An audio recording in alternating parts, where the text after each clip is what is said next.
आपल्या व्हिडिओमध्ये मुला मुलींचं स्वागत आहे. कसे आहे आपले मुला मुली, कसे आहेत? सगळे चांगले आहेत ना? असंच चांगलं राहावा. चला गॅस बंद करू आपण.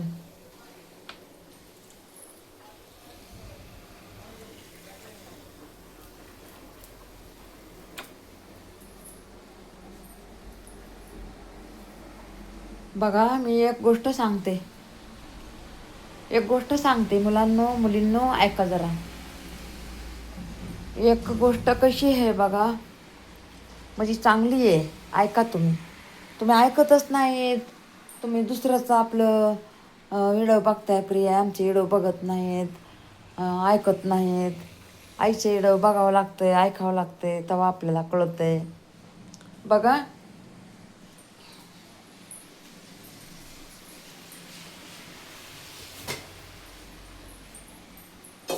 हे तांदूळ मी भिजायला घालते.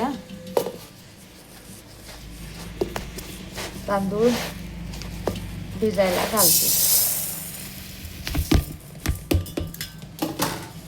आपल्याला डोसा बनवायचा आहे. हे 2-3 पाण्याने धुवून घेते मी. बघा,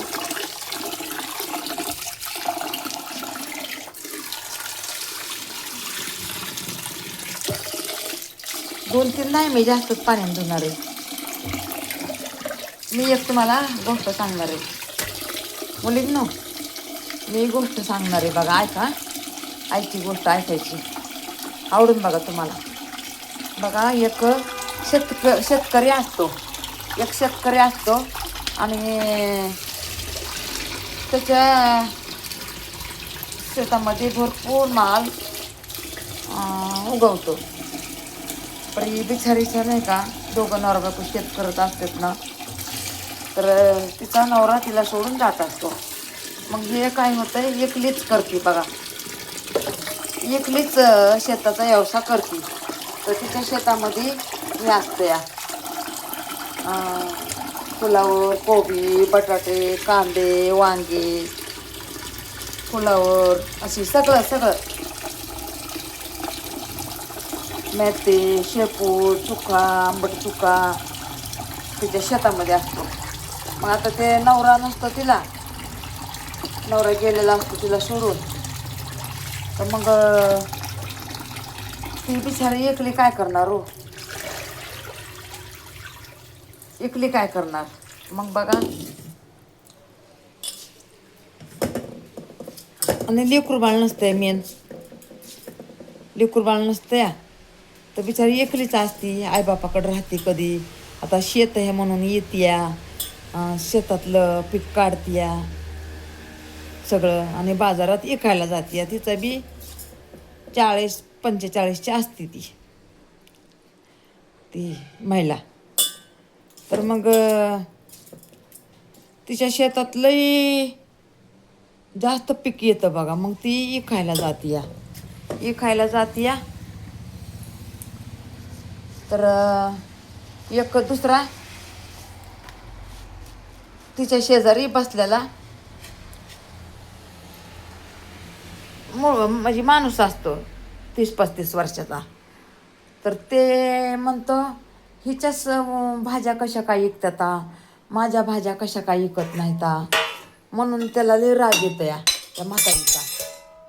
राग येतंय. तर मग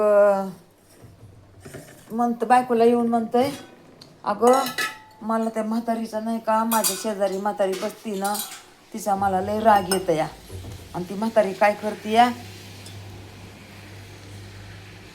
तिच्या भाज्या गोड गोड बोलून विकते या, आणि माझ्या भाज्या कोणीच घेत नाही. तर ती म्हणते, असं कसं बाबा तुझी भाजी विकत नाही, म्हातारीची भाजी विकत या. म्हणला तसंच म्हणला.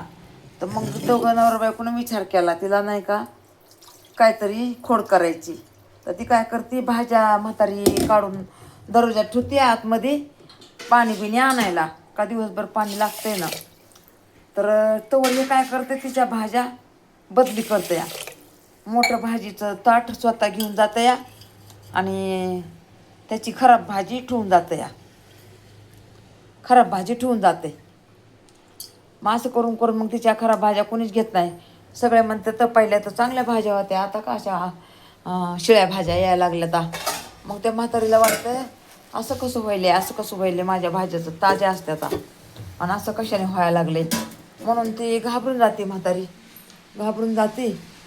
तर मग एक दिवस कळतं की ही भाजी अशी का, म्हातारीची भाजी तर लई चांगली आहे. कोणीतरी बघतं या की म्हातारीच्या भाजीला कोणीतरी बदली करतं या, बदली करतं या. तर मग बदली करते म्हणल्यावर मग कोणीतरी पाळतीवरच राहिलं बघा, कोणीतरी पाळतीवर राहिलं. पाळतीवर राहिल्याच्या नंतर बघितलं, कोणीतरी बघितलं आणि म्हणले असं नाही करायचं, म्हातारीच्या भाज्या तुम्ही घेऊन चांगल्या भाज्या नेतात, खराब भाज्या ठेवतात, असं का करतात तुम्ही. तर ते म्हणलं माझं धंदाच नाही चालत म्हणून मी असं करतोय. तर मग त्याला लई अशी हानी येते, त्याची बायको लई बिमार पडते. आणि मग बिमार पडल्यावर देवऋषी येतो आणि म्हणतो तू त्या म्हातारीचं भाज्या घेत होतास आणि खराब भाज्या ठेवत होतास म्हणून तुला ही देवाने सजा दिली आहे. बघा ना. मग तेव्हापासून म्हातारीला दोघं नवरा बायको माफी मागायला आले आणि तेव्हापासून राजखुशीनं चांगलं राहिलं. बघा असं असतंय हो, असं कुणाला खोडीलपणा नाही करावं. माणूस आहे बघा काय करते ना, पोटासाठीच करतं बघा कोणी बी. सगळ्याला देव परमेश्वर शेर देतं हो, पण असं कोणी कुणावर जळावं नाही आहे का नाही. आणि मेन बिचारी म्हातारा माणूस आणि म्हाताऱ्या माणसावर तसं केलं. मग त्या बायकोला घालवला, जेवढा कमवला पैसा तेवढा बायकोला घालवला. बघा असं असतंय बघा. म्हणून नाही का कुणी कुणावर हो जाळायचं नाही. जेवढं सहकार्य होतंय ना तेवढं सहकार्य करा, नाही सहकार्य होत तर नका करू. पण असं तर एखाद्या वयस्कर माणसाला त्रास नाही द्यायचा कोणी. काय चांगला नसते, देव परमेश्वर नाही का त्याला सजा बरोबर देतो बघा. म्हणून नाही का असा त्रास कोणीही कोणाला नाही द्यावा. माझी तर हीच माझी तर विनंती आहे बघा सगळ्यांना.